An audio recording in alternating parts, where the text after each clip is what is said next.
আমাদের প্রথম ম্যাচ শেষ এবং প্রথম ম্যাচে ঢাকা ক্যাপিটালস প্রথম জয়টা আসলে অ্যাচিভ করে। কিন্তু আজকে যেটা আমার পিছনে আপনারা দেখতে পাচ্ছেন যে এই জয়টা সেলিব্রেট করার মতো মুডে আসলে কেউ নেই।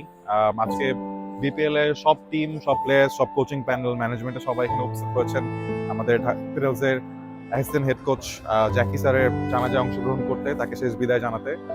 আজকে সকালেও আসলে তার সাথে আমাদের কথা হচ্ছিল এবং তিনি নিজে থেকে এসে আসলে ফার্স্ট ম্যাচ নিয়ে ঢাকা ক্যাপিটালসের ফ্যানদেরকে নিয়ে সবাইকে নিয়ে আসলে খুব সুন্দর উইশেস জানান।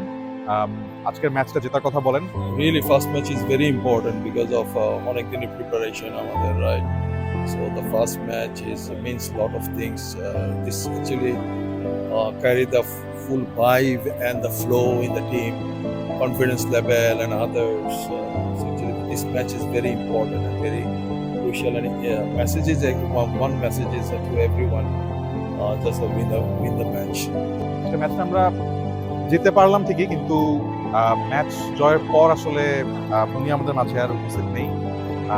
এতটাই হঠাৎ করে চলে যাওয়াটা এবং আম, আম, আজকে যারা প্লেয়ার্স আছে তাদের মধ্যে অনেকেই ওনার ছাত্র ছিলেন।